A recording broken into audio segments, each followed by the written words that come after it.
আপনাদের সঙ্গে দুচার কথা বলবো। এই যে অনুষ্ঠানে এনারা একটুখানি তখন রেডি হয়নি, সেই সময়টা আমি একটু আপনাদের সঙ্গে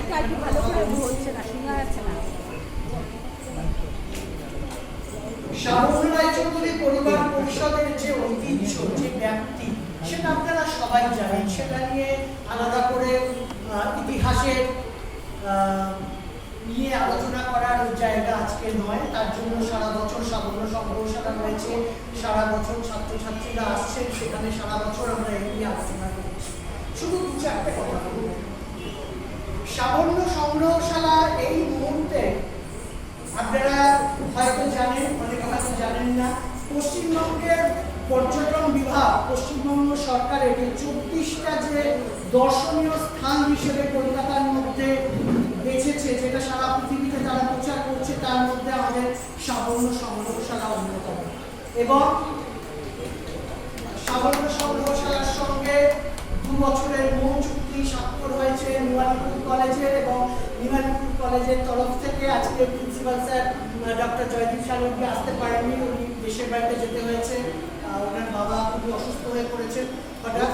কিন্তু আমাদের মধ্যে উপস্থিত রয়েছেন দুজন বিশিষ্ট অধ্যাপিকা, রয়েছেন লীলা সরকার এবং দেবারতী মণ্ডল।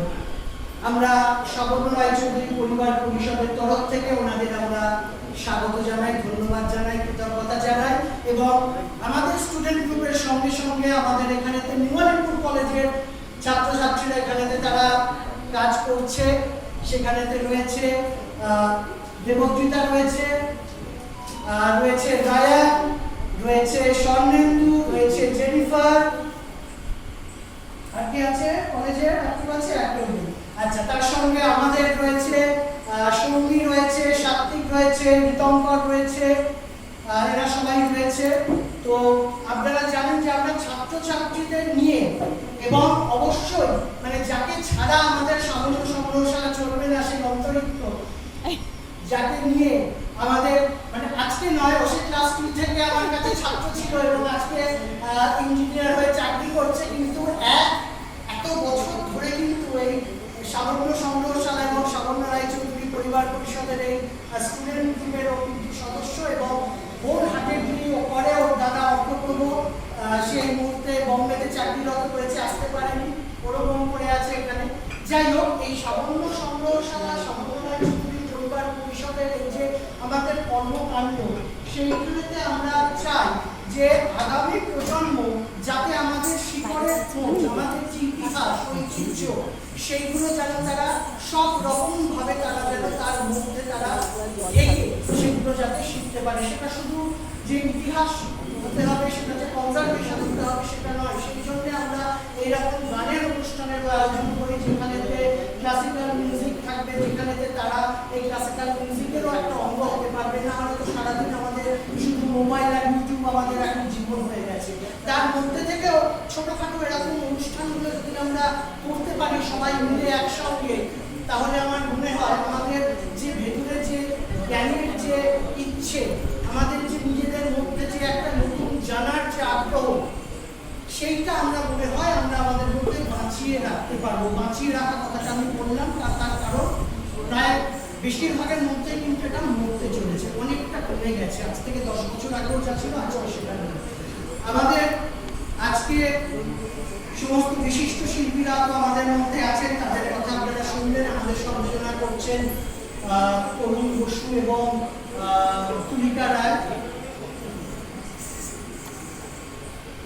তুলিকা দেবী ওনার বলার সময় ইতিহাসের কিছু অধ্যায় উনি আলোচনা করছিলেন, যদিও তার মধ্যে উনি যেহেতু মানে প্রথমবার আমাদের এখানেতে সংযোজনা করতে এসেছেন বা আমাদের সঙ্গে জড়িত হয়েছেন, উনি হয়তো এতটা ডিটেলস জানেন না যে ওনার বলা ইতিহাসটা কদিন ধরে ফেসবুকেতে খুব ঘুরছে, এবং তার তলায় একটা বড় করে প্রতিবাদ কিন্তু আমাদের হয়েছে পরিষদের তরফ থেকে। তার কারণ সেখানে একটা ভাষা ইতিহাস বলা হয়েছে, ওড়িশা, বেহালা, এইসব ইতিহাসগুলো বলা হয়েছে, যেখানে কিন্তু সঠিক ইতিহাস থেকে অনেক কোনো মানুষ সেটা পড়লে ঠিক জায়গাটায় তারা কিন্তু পৌঁছতে পারবে না। একটা ভাষা এইখানে থেকে আমাদের আপত্তিটা। আমরা চাই আমাদের ছাত্রছাত্রীরা, আগামী প্রজন্ম যেটুকু জানবে জানবে, সঠিক ইতিহাসটা জানো। যোগ চার্নকের সঙ্গে কলকাতার কোনো সম্পর্ক কোনো দিন ছিল না। আমাদের যেটা জানানো হয়েছে, শেখানো হয়েছে, পড়ানো হয়েছে, সবটাই হচ্ছে একটা মিথ্যে ইতিহাস, যেটা শোভাবাজার রাজবাড়ি, যেটা 1757 সালে সিরাজকে পরাজিত করবার পর ইংরেজদের তাবেদারি করে যারা ইতিহাসটাকে তৈরি করেছিল এবং বাঙালির ইতিহাসটাকে ব্রিটিশ ইতিহাসে পরিণত করেছিল, সেই পরিবারের তরফ থেকে এইরকম মিথ্যা ইতিহাসগুলো প্রচার করা হয়েছিল। হ্যাঁ, কলকাতা শুধু বসে বেহালা বা বরিশা বেহালা কালীক্ষেত্র নয়, সমগ্র কলকাতা ছিল যশোর এস্টেটের আন্ডারে। আকবরের সময় এই বঙ্গদেশ 12টা ভাগে বিভক্ত ছিল, যাকে বলা হতো 12 ভূঁইয়া, এবং সেখানে 12 ভূঁইয়ার দায়িত্ব ছিল অ্যাডমিনিস্ট্রেশন।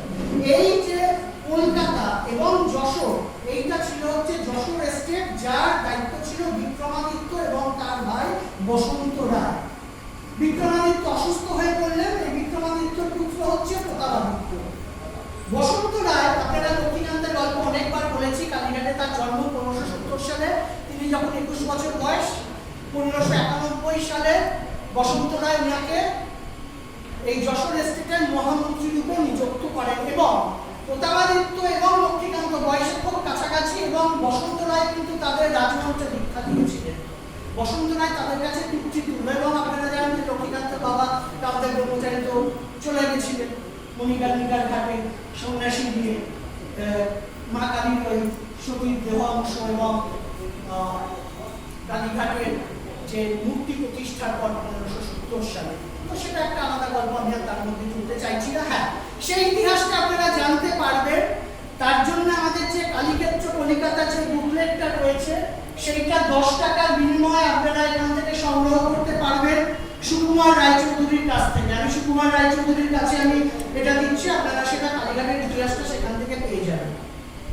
আমি শুধু এইটুকুই বলবো, আপনারা যারা ইতিহাস জানতে চান, আপনারা সাবন্ত সংগ্রহশালাতে আসতে পারেন যে কোনো দিন, বৃহস্পতিবার বাদে 10টা থেকে 1টা। সম্পূর্ণ ইতিহাস জানতে পারবেন, কলকাতার সেই দলিল দেখতে পারবেন, সবকিছু দেখতে পারবেন। এইবার আমরা আজকে যে আমাদের শিল্পীরা রয়েছে